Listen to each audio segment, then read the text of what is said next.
Welcome back to the channel, my spooky friends. I'm your host, Sam, and tonight we're going deep underground into the silence of abandoned bunkers where darkness whispers and fear echoes. We've collected 3 terrifying tales of unexplained sounds from those who dared to venture into the unknown. These are their stories. Turn off the lights, crank up the volume, and prepare to be plunged into the heart of darkness. And if you haven't already, hit that subscribe button and join our growing community of horror enthusiasts. Tonight we face the unknown. We face the sounds from the abyss.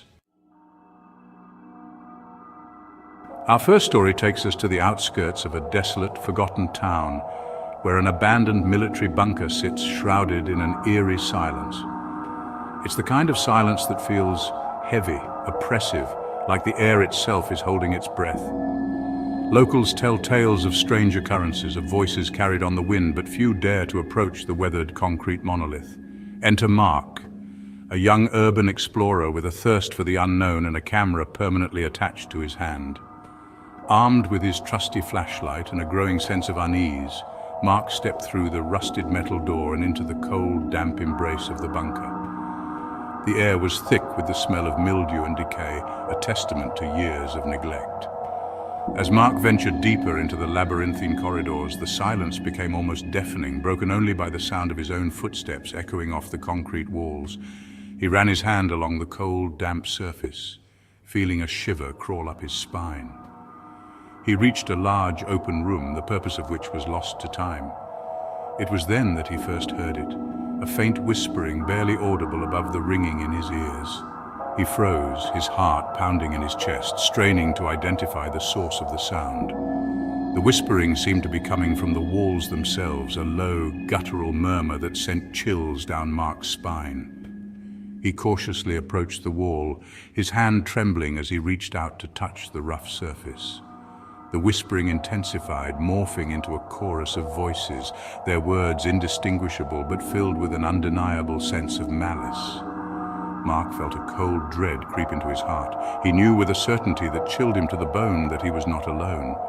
He backed away slowly, never taking his eyes off the whispering walls. The voices followed him, growing louder, more insistent, as if trying to break free from their concrete prison. Fear propelled Mark's feet, and he ran, his flashlight beam dancing wildly in the darkness. He could hear the whispers echoing behind him, urging him to stop, to come back. But Mark didn't look back. He burst out of the bunker and into the relative safety of the daylight, gasping for breath, his body trembling. Even as he stumbled away from the abandoned bunker, he could still hear the faint whispers carried on the wind, a chilling reminder of the horrors that lurked beneath the surface. Mark never returned to the bunker, but the memory of the whispering walls continued to haunt his dreams, a constant reminder of the unseen forces that lurk in the shadows, waiting to whisper their secrets to those brave enough or foolish enough to listen. Our next story takes us deep beneath the bustling streets of a modern metropolis, to a forgotten relic of the Cold War, a subterranean shelter built for a nuclear apocalypse that never came. It stands as a testament to a time of paranoia and fear, a concrete tomb sealed away from the world above. Our protagonist, a seasoned paranormal investigator named Sarah, stood at the heavy steel door leading into the bunker, her hand hovering over the rusted handle. She had heard the rumors, whispered among those who dared to delve into the city's underbelly, of the echoing footsteps that haunted the bunker's depths. Taking a deep breath, Sarah pushed open the door and descended into the darkness, her flashlight cutting through the oppressive gloom. The air was stale and heavy, thick with the weight of forgotten time. As Sarah ventured deeper into the bunker, she couldn't shake the feeling that she was being watched, her every move scrutinized by unseen eyes. The silence was broken only by the sound of her own breathing and the rhythmic drip of water, each drop echoing through the vast emptiness like a metronome marking off the seconds. Then she heard it, the distinct sound of footsteps, heavy and deliberate, echoing from the far end of the corridor. Sarah froze, her heart pounding in her chest. She shone her flashlight down the corridor, but there was nothing there, just the endless rows of empty bunk beds and the cold, unyielding concrete. She took a cautious step forward, and the footsteps echoed in response, as if mocking her. With a growing sense of dread, Sarah continued down the corridor, her flashlight beam searching for the source of the unnerving sound. But the footsteps always seemed to be just out of reach, always one step ahead. They followed her every move, echoing her every step, a constant reminder that she was not alone. She tried to rationalize the sound, to convince herself that it was just the echo of her own footsteps, but deep down, she knew that something was wrong. The footsteps were too heavy, too deliberate to be her own. Panic began to set in as Sarah realized she was being stalked by something she couldn't see, something that moved with an eerie silence, its presence heralded only by the echoing footsteps. She broke into a run, her flashlight bouncing wildly, casting grotesque shadows on the bunker walls. The footsteps kept pace, their rhythm relentless, their sound growing louder with each passing moment. Sarah burst into a large, cavernous room, her chest heaving, her lungs burning. She spun around, her flashlight cutting through the darkness, searching for any sign of her pursuer, but there was nothing. The footsteps had stopped, leaving behind an eerie silence that was more unnerving than any sound. Sarah stood there for a long moment, her heart pounding in her ears, her breath catching in her throat as she waited for the inevitable return of the echoing footsteps. Our final tale of terror takes us to the windswept dunes of a remote coastline where a forgotten relic of World War II lies half buried in the sand, its concrete walls scarred by time and the relentless assault of the sea. It is here, in the suffocating darkness of a haunted World War II bunker, that our final story unfolds. The air is thick with the weight of history, the silence heavy with unspoken horrors. John, a seasoned paranormal investigator with a reputation for his unwavering courage, stood at the entrance of the bunker.